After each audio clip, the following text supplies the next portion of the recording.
شاعر کہتا ہے آغتم بھوترم سواگتم منگلم، سواگتم سواگتم ہے نبی منگلم، دکھ کرم سکھ حرم جیو نمو منگلم، منگلم ہے شفیع ہے نبی منگلم۔ برادران ملت اسلامیہ، میں نے جس آیت کریمہ کا تلاوت کیا، اللہ رب العزت جل جلالہ ارشاد فرماتا ہے کل نفس ذائقۃ الموت، اور اسی قرآن کے بارے میں ایک ہندو پنڈت اپنے زبان میں لکھتا ہے کہ قرآن پوری دنیا کو امن و شانتی دیتا ہے، محبت و مروت مراسمت اخوت و صداقت کا درس حیات، پریم شانتی ایکتا سمانتا سمدرت شیتا ایکتا تٹھا مانوتا کا پاٹ پڑھاتا ہے۔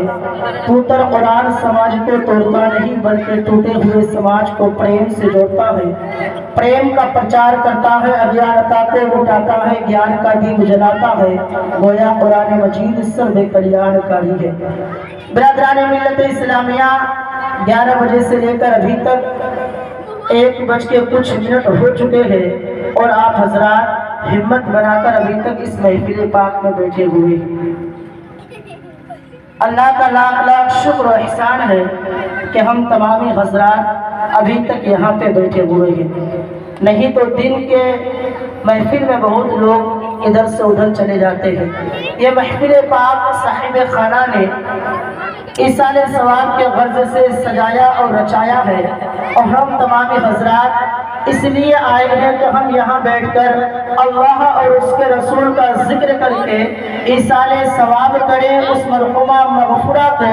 اور اللہ رب العزت جل جلالہ ان کے ذکر کے صدقے سے، اپنے محبوب کے ذکر کے صدقے سے مرحومہ مغفورہ کی بخشش عطا فرمائے اور انہیں جنت نصیب عطا فرمائے۔ برادران ملت اسلامیہ، آپ نے ابھی بیشتر بیانات سماعت کیے، جو موت کے بارے میں بھی بیان کیا گیا اور ہمیں کیسے زندگی گزارنی چاہیے وہ بھی بیان کیا گیا، لیکن مرنے والے کے لیے ہم کیا کریں جو مرنے والوں کو ہم سے فائدہ ہو۔ بس میں کچھ باتیں بتا کر آپ کے سامنے سے رخصت ہو جاؤں گا۔ برادران ملت اسلامیہ، مرنے والا دنیا چھوڑ کر چلا گیا، مرنے والا دوست و احباب کو چھوڑ کر چلا گیا۔ اگر ماں ہوا کرتی تھی تو دنیا میں رہ کر اپنے بیٹے کا خیال رکھا کرتی تھی، اگر ماں ہوا کرتی تھی، اگر بیٹے کو کھانا نہ ملے تو ماں تڑپ جایا کرتی تھی، بیٹے کو کھانا نہ ملے تو ماں تڑپ جایا کرتی تھی، اگر بیٹا باہر سے آئے تو ماں گھر میں کھانا بنا کر تیار رکھا کرتی تھی، اگر باپ ہو تو باپ بیٹے کے لیے کہیں جا کر مزدوری دیا کرتا ہے، کہیں جا کر کام کیا کرتا ہے، صرف اور صرف اس لیے کہ میرا بیٹا پل جائے۔ ماں اس لیے یہ سب کام کرتی ہے کہ میرا بیٹا پل جائے، میرا بیٹا چین و سکون سے رہ سکے۔ لیکن برادران ملت اسلامیہ، آج باپ گزر جائے، باپ دنیا کو چھوڑ جائے تو بیٹا کیا کرے گا جس سے ماں کو فائدہ حاصل ہو؟ دنیا میں رہ کر ماں کو طرح طرح کے کامیاب ایسے چیز کرتے رہے جس سے بیٹا کو کامیابی ملے، جس سے بیٹے کا نام روشن ہو جائے۔ لیکن ماں کو مرنے کے بعد، باپ کو مرنے کے بعد اب بیٹا کا حق بنتا ہے کہ ماں دنیا کو چھوڑ کر جا چکی ہے، اب بیٹے کا فرض بنتا ہے کہ ماں دنیا کو چھوڑ کر جا چکی ہے۔ اب ہم ایسا کام کریں کہ مرنے کے بعد رب تعالیٰ قبر میں ہمارے وجہ سے ہمارے ماں کو فائدہ عطا کرے۔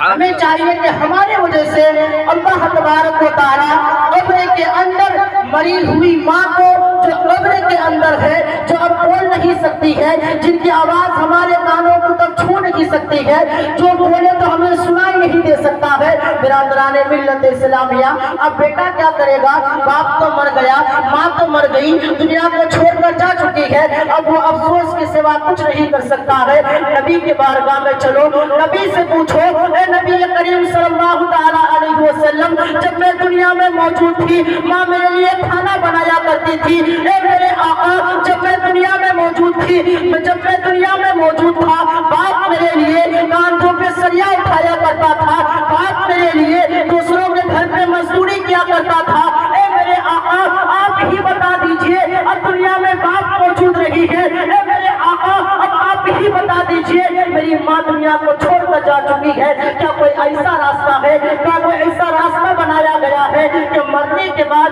میں اپنے ماں کو فائدہ حاصل پہنچا سکوں، یا مرنے کے بعد میں اپنے ماں کے لیے کوئی ایسا کام کر سکوں جو مرنے والوں کو ہم سے فائدہ حاصل ہو۔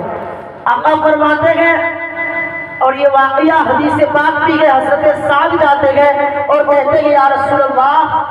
میری ماں دنیا کو چھوڑ کر جا چکی ہے، یہ دنیا سے وہ جا چکی ہے، وہ میرے لیے دنیا میں تڑپتی رہی، بلکتی رہی، وہ میرے لیے دنیا میں تمام آزمائشوں کو کاٹتی رہی، اے میرے آقا اب میں ماں کے لیے کیا کروں؟ تو آقا فرماتے ہیں اے سعد اگر تم چاہتے ہو کہ اپنے ماں کو مرنے کے بعد فائدہ پہنچاؤ، اے سعد اگر تم چاہتے ہو کہ ماں کو مرنے کے بعد تمہارے وجہ سے تمہارے ماں کو فائدہ حاصل ہو، تو اے سعد تم ایصال ثواب کرو۔ آج یہ محفل پاک ایصال ثواب کی نیت سے سجائی گئی ہے، تو آقا فرماتے ہیں اے سعد تم ایصال ثواب کرو، تو ایسا کام کرو جس سے ہر انسان فائدہ حاصل کر سکے اور اللہ اور اس کے رسول کو وہ کام راضی کرے۔ حضرت سعد کہتے ہیں یا رسول اللہ صلی اللہ علیہ وسلم کون سا ایسا کام ہے جو میں ایک بار کروں، لوگ فائدہ حاصل کرتے رہے، اللہ اس کے رسول راضی ہوتے رہے، اور مرنے والی ماں کو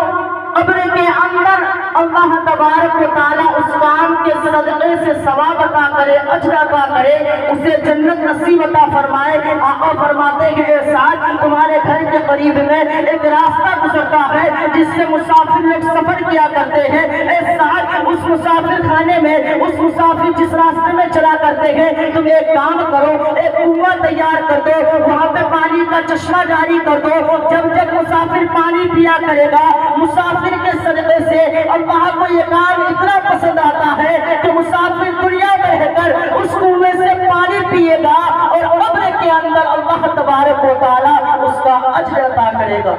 اگر کوئی بندہ ایک کنویں کو بنا دیتا ہے صرف اپنے ماں کے نام پہ، تو جب تک وہ کنواں دنیا میں موجود رہے گا، جب تک لوگ فائدہ حاصل کرتے رہیں گے، اللہ تبارک و تعالیٰ اس مرحومین کو ثواب عطا کرتا رہے گا، اس مرحومین کو اس کا اجر عطا کرتا رہے گا۔ اسی طرح سے ایصال ثواب کرنے کا بہت سارے طریقے ہیں۔ اگر ہم مرحومین کے نام پہ قرآن لے کر اور کسی مدرسے میں رکھ دیتے ہیں، مسجد میں رکھ دیتے ہیں، جب تک اس قرآن کو پڑھا جائے گا اس مرحومین کو ثواب ملتا رہے گا۔ اگر مرحومین کے نام پہ ہم کوئی بھی ایسا کام کر دیتے ہیں جس سے لوگ فائدہ حاصل کر سکے، جب تک وہ سامان دنیا میں موجود رہے گا ہم ایک مرتبہ پیسہ لگا کر اس کام کو کریں گے اور اللہ تبارک و تعالیٰ اس کا ثواب سالوں سال تک مرحومین کو عطا کرتا رہے گا۔ یہ ہوتا ہے اصل ایصال ثواب کرنے کا طریقہ۔